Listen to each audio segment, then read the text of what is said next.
नमस्कार दोस्तों, राधे राधे। आश्विन माह के कृष्ण पक्ष की अमावस्या को पितृ विसर्जन अमावस्या भी कहा जाता है। आश्विन माह के अमावस्या पितरों के लिए विशेष फलदायक होता है। इस तिथि को समस्त पितरों का विसर्जन किया जाता है।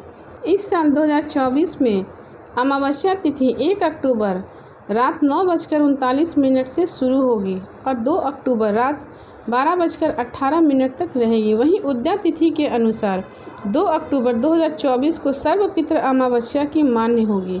इस दिन साल का आखिरी सूर्य ग्रहण भी लग रहा है। शास्त्र के अनुसार पितृपक्ष के दौरान पितरों को तर्पण के लिए दोपहर के समय को बहुत शुभ माना गया है। ऐसे में सर्वपितृ अमावस्या यानी 2 अक्टूबर को दोपहर 1:21 से अपराह्न 3:43 तक तर्पण कर सकते हैं।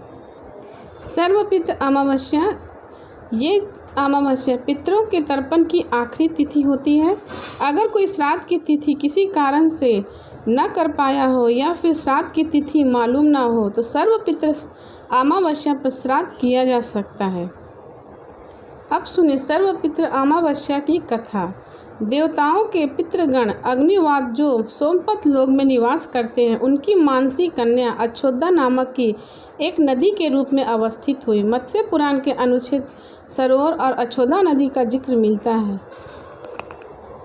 एक बार अछोदा ने 1000 वर्ष तक तपस्या की, जिससे प्रसन्न होकर देवताओं ने पितृगण अग्निश्वास और उसे बृहस्पति अपने अन्य पितृगण अमावस्यु के साथ अछोदा को वरदान देने के लिए आश्विन अमावस्या के दिन उपस्थित हुए।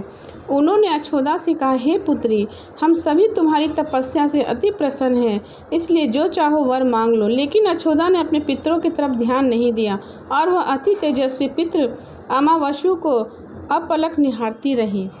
पितरों के बार बार कहने पर भी उसने, हे भगवान, क्या आप मुझे सचमुच वरदान देना चाहते हैं? इस पर तेजस्वी पितृ अमावस्यु ने कहा, हे अछोदा, वरदान पर तुम्हारा अधिकार सिद्ध है, इसलिए निसंकोच कहो। अछोदा ने कहा, भगवान, यदि आप मुझे वरदान देना ही चाहते हैं तो मैं तत्क्षण आपके साथ रमन कर आनंद लेना चाहती हूँ। अछोदा के इस तरह कहे जाने पर सभी पितृ क्रोधित हो गए। उन्होंने अछोदा को श्राप दिया कि वह पितृलोक से पतित होकर पृथ्वी लोक पर जाएगी। पितरों के इस तरह श्राप दिए जाने पर अछोदा पितरों के पैरों में गिरकर रोने लगी। इस पर पितरों को दया आ गई। उन्होंने कहा कि अछोदा, तुम पतित योनि में श्राप मिलने के कारण मत्स्य कन्या के रूप में जन्म लोगी। पितरों ने आगे कहा कि भगवान ब्रह्मा के वंशज महर्षि पराशर तुम्हें पति के रूप में प्राप्त होंगे। तुम्हारे गर्भ से भगवान व्यास का जन्म होगा। उसके उपरांत भी अन्य देव वंशों में जन्म लेते हुए तुम श्राप मुक्त होकर पुनः पितृलोक में वापस आ जाओगी। पितरों के इस तरह कहे जाने पर अछोदा शांत हो गई। अमावस के ब्रह्मचार्य और धैर्य के सभी पितरों ने सराहना से एक वरदान दिया कि यह अमावस्या तिथि अमावस्यु के नाम से जानी जाएगी। जो प्राणी किसी भी दिन श्राद्ध न कर पाए वह केवल अमावस्या के दिन श्राद्ध तथा तर्पण करके सभी बीते 14 दिनों का पुण्य प्राप्त करते हुए अपने पितरों को तृप्त कर सकते हैं। तभी से प्रत्येक माह की अमावस्या तिथि को सर्वाधिक महत्व दिया जाता है। यही तिथि सर्वपितृ श्राद्ध के रूप में भी मनाई जाती है। उसी पाप के प्रायश्चित हेतु कालांतर में यही अछोदा महर्षि पराशर की पत्नी एवं वेद व्यास की माता सत्यवती बनी थी। तत्पश्चात समुद्र के अंशुभूत सातुन की पत्नी हुई और 2 पुत्र चित्रगद तथा विचित्र वीर्य को जन्म दिया था। इन्हीं के नाम कलयुग में अष्टका श्राद्ध माना गया है। अब सुने पितृपक्ष की पौराणिक कथा। पितृपक्ष की पौराणिक कथा के अनुसार जोगी तथा भोगी 2 भाई थे। दोनों अलग अलग रहते थे। जोगी धनी और भोगी निर्धन था। दोनों में परस्पर बड़ा ही प्रेम था। जोगी की पत्नी को धन का बहुत अभिमान था, किंतु भोगी की पत्नी बड़ी सरल हृदय की थी। पितृपक्ष आने पर जोगी की पत्नी ने उससे पितरों का श्राद्ध करने के लिए कहा तो जोगी इसे व्यर्थ का कार्य समझकर टालने की चेष्टा करने लगा, किंतु उसकी पत्नी समझती थी यदि ऐसा नहीं करेंगे तो लोग बातें बनाएंगे। फिर उसे अपने मायके वालों को दावत पर बुलाने और शान दिखाने का यह उचित अवसर चला जाएगा।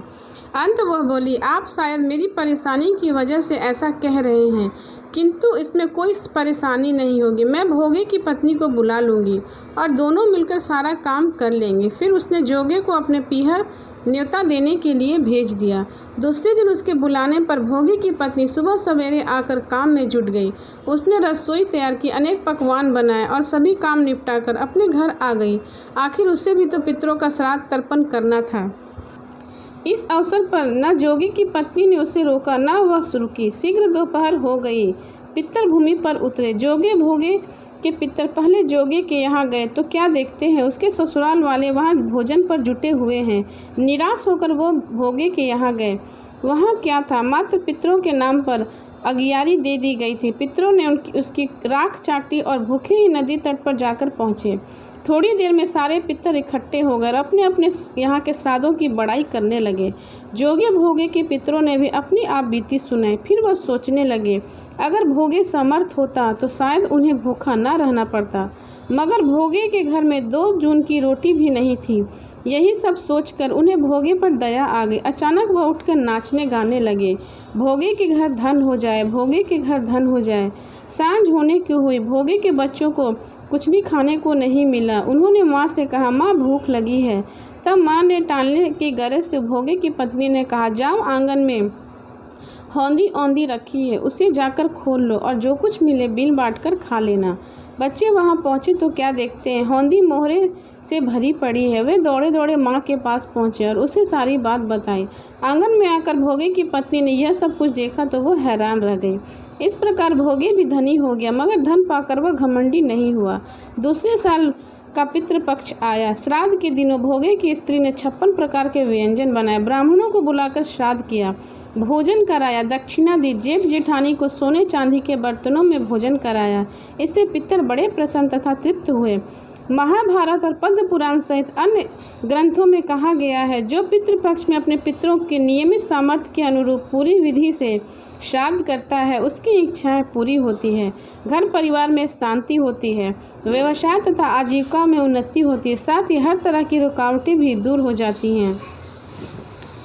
श्राद्ध में कौवों का महत्व। मान्यता है कि श्राद्ध ग्रहण करने के लिए हमारे पितर कौवे का रूप धारण करके नियत तिथि पर दोपहर के समय हमारे घर आते हैं। यदि उन्हें श्राद्ध नहीं मिलता तो वह रुष्ट हो जाते हैं। इसी कारण श्राद्ध का प्रथम अंश कौवे को दिया जाता है।